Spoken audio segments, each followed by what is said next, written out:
Se lo dije que volvíamos rápido, ya estamos de vuelta aquí en entrevista, seguimos conversando con Enrique Martínez Blanco sobre ilustración y el mundo del dibujo en general.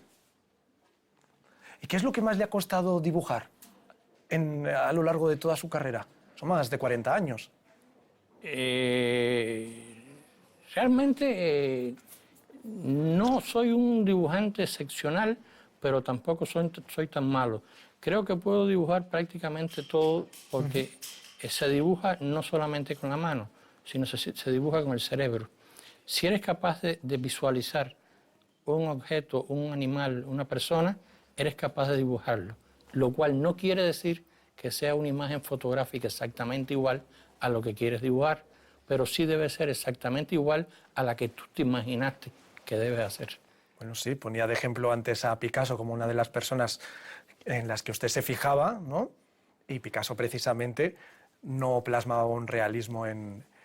Y sobre todo si te vas obras. un poco a la pintura y a las imágenes históricas, prehistóricas, y te das cuenta de que toda la vida desde las cavernas el hombre ha dibujado diferente a la fotografía, pero sin embargo todavía en nuestros días podemos inmediatamente identificar un ícono.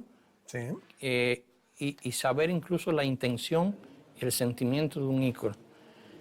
Y, por ejemplo, la unión de dos animales diferentes o de dos personas, ese tipo de híbrido, desde los principios de la humanidad existen y hoy en día tienen una vigencia extraordinaria. A mí me encanta remitirme a las leyendas indígenas, por ejemplo. Las leyendas indígenas, bueno, sobre todo de Latinoamérica.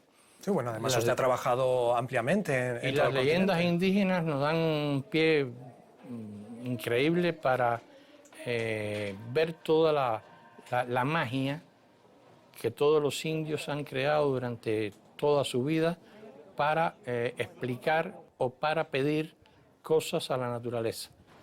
Y en el momento actual, donde ya la tecnología es aberrante, darse una vuelta por la magia de la pintura prehistórica y de la pintura primitiva y de la pintura naif es una bendición y un descanso. Muy interesante lo que acaba de decir. La tecnología le parece aberrante, ¿no? Sí. Sobre todo en una época en la que cada vez más, a través de las computadoras, de la era digital en la que estamos, pues son cuestiones que se adentran en las tareas de ilustración. No le gusta demasiado, ¿no? Tengo mis experiencias en cuanto a eso, algunas muy negativas. Yo viví durante casi 25 años en México. Sí. Y tuve mi propia editorial y fui profesor en las universidades. Y por lo menos en ese momento de la vida mía me di cuenta que las universidades estaban creando artistas discapacitados. Discapacitados porque... Sí, ¿en qué sentido? Porque aprendían a hacer solamente las cosas a nivel de un ordenador o una computadora. Manualmente el artesano se iba perdiendo cada vez más y cuando terminaba un curso, 20 alumnos, todos tenían el mismo estilo, todos dibujaban iguales y todos sabían hacer exactamente las mismas cosas. Si se iba la luz eléctrica y el ordenador no tenía batería, se acababa el trabajo y no podían seguir trabajando. Producción de dibujantes en serie. Sí, eso es lo que le parece, ¿no? Discapacitados totalmente. Entonces, tengo algunas anécdotas. Cuando yo creé mi editorial, vinieron muchos ilustradores recién graduados de escuelas de bellas artes, de universidades, y siempre les ponía una especie de prueba para ingresar. Sí. Hacían un dibujo, una ilustración sobre un tema y lo guardábamos. Se quedaban trabajando en mi empresa editorial y casi siempre a los 10 o un año yo sacaba el dibujo que había hecho cuando llegó y se lo mostraba a él y se horrorizaban. Decía, es que estuviste 4 años, 5 años estudiando y nadie te enseñó a dibujar. Y llevas ahora 10 años dibujando sin la computadora y eres un formidable dibujante. Entonces, el ilustrador, el dibujante, ¿Se hace o nace? Ambas cosas. Uno nace, pero nace no totalmente hecho. Tiene que hacerse durante el camino. Diamantes en bruto, ¿no? Sí. Y tienen que dibujar. Yo creo que la artesanía en el arte tiene que, en la medida que la tecnología aumenta, ir contrarrestando esa locura. Hablábamos antes también, bueno, estábamos hablando del cómic, de que es un tipo de ilustración más cinematográfica. Usted en su día también pues trabajó el tema de los carteles, de los afiches. ¿Es algo que se ha perdido o se está perdiendo el trabajar la ilustración en, pues no sé, se me ocurre, carteles de cine, por ejemplo, ¿no? Que de esto sí que cuesta ya ver incluso uno que no se ha trabajado a través de las herramientas digitales de las que hablábamos o de la fotografía? A veces la necesidad hace maravillas. Mundialmente, el cartel de cine tomó mucho auge en los años 70. Sin embargo, la tecnología, sobre todo la fotografía, le hizo mucho daño. Y entonces, por ejemplo, en mi país, en Cuba, los problemas de escasez hicieron que los diseñadores crearan nuevas formas de hacer carteles. Y se empezaron a hacer carteles, por ejemplo, con técnicas de impresión antidiluvianas, digamos, con la serigrafía manual, puramente manual, con tintas hechas en Cuba, sin mucha calidad, con muchos limitantes de colores, y a veces había que hacer un cartel donde solamente había naranja y verde, y había que hacer un cartel con esos dos colores solamente. Y sin embargo se creó una escuela del cartel cubano cinematográfico que hasta hoy en día tiene Sí, una reconocida, vigencia sí. enorme. Es reconocida. Igual que pasó en Polonia, igual que pasó en Checoslovaquia.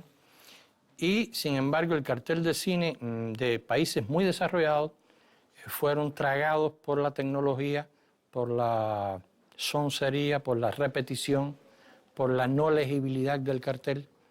O sea que en la vida a veces las cosas son buenas y malas de acuerdo a los accidentes Si usted temporales. diría que la necesidad a veces potencia ese ingenio, ¿no? Y Que es tan necesario en su sector. Totalmente, totalmente. Y así creo que ha sido en toda la historia del arte.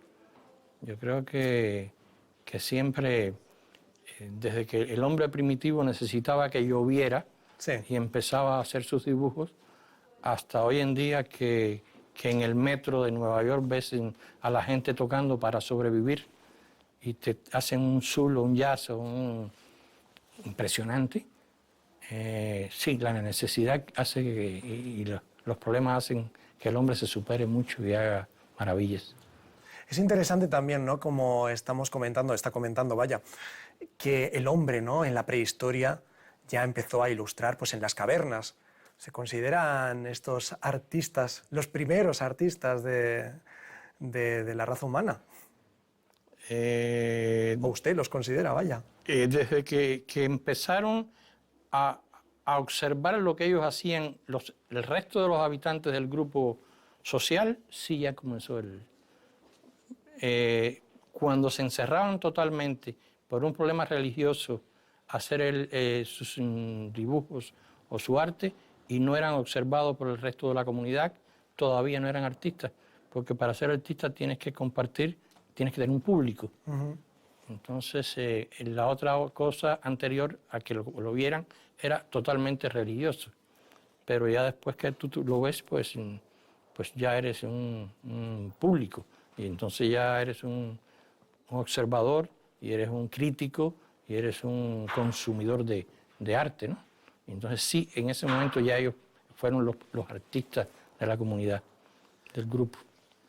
Decía que un ilustrador necesita un público, ¿no? Y en ocasiones el hecho de tener tanta visibilidad también bueno, pues, lleva a ciertos peligros, ¿no? Me refiero, por ejemplo, a situaciones en las que en revistas como Charlie Hebdo, en París, en las que se ilustró a Alá y Al-Qaeda perpetró un ataque terrorista en la sede de esa revista, pues hasta el ilustrador ¿Es consciente de que a veces hay ciertas líneas que no se deben cruzar? ¿El arte no debe concebir líneas ni fronteras? ¿Cuál es su visión de este asunto? En general, los medios de divulgación son una potencia enorme. Tienen una fuerza mayor que ejércitos. Y pueden hacer mucho bien, pero también pueden hacer mucho mal. Y creo que lo que hay que tener cierto cuidado es en no provocar sin una razón determinada. Tú puedes tener diferencias conceptuales, políticas, religiosas, pero no tienes por qué ser intolerante con el resto del mundo. Creo que todos debemos buscar la forma de convivir. Y el arte y la ilustración son parte de la vida diaria. Yo no tengo por qué ahora empezar a hacer libros anticristianos, aunque yo no soy cristiano. Yo no tengo por qué hacer libros ahora anti-gay, aunque yo no sea gay. Sí, sí. O sea, creo que todos debemos buscar una armonía, que el mundo necesita urgentemente un poco de paz. Creo que los libros pueden ayudar mucho y que la función tanto del escritor como del ilustrador como del lector deben ser que ese producto que se llama libro ayude a vivir y no ponga traspiés o ponga trabas para vivir. ¿Y cuál es la clave de una buena ilustración? Usted hablaba de que ahora, pues que ya se lo puede permitir, le ha dado la vuelta un poco a esta industria, ¿no? En su caso, y prefiere ilustrar y que los textos se apoyen en su ilustración. Pero normalmente es cierto que suele ser al revés, ¿no? ¿En qué se basa una buena ilustración? En un libro, por ejemplo. Yo creo que una buena ilustración es aquella ilustración que no repite mecánicamente lo mismo que describe un texto. Creo que si tienes la posibilidad de hacer una historia paralela para ayudar a la historia escrita, estás cumpliendo con tu objetivo de la ilustración. Tengo libros incluso donde hago los dibujos que necesita el libro y la historia del autor, pero aprovecho y hago otra historia y entonces la voy uniendo de forma tal que el niño tenga dos historias paralelas y pueda sacar sus conclusiones al unir ambas historias. Existen ilustraciones buenas sobre todo, porque cuando la ilustración repite el texto del autor, deja de ser una ilustración buena, ya no es una ilustración, es sencillamente una redundancia sin mérito creativo y que debía ser reclamado por derecho de autor por fraude, de copiar lo que hizo un escritor. Plagio. Plagio del texto, ¿no? A través de la ilustración. Sí, imagínate. Bueno, pues Enrique Martínez Blanco, que siga ese ingenio y sobre todo esas ganas de seguir ilustrando el día a día, que es al final lo que nos hace personas y lo que nos hace seguir estando aquí y disfrutar de entrevistas como esta durante un ratito. Gracias a ti, Bricio, y a la televisión de RT. Y ustedes, pues ya lo saben, si quieren saber quién se sentará en la silla de entrevista en nuestro próximo programa, lo tienen muy fácil, solo tienen que seguirnos en nuestras redes sociales, tanto de RT en español como las mías de Bricio Segovia. Hasta entonces, se lo digo siempre y háganme caso, sean felices. Chao.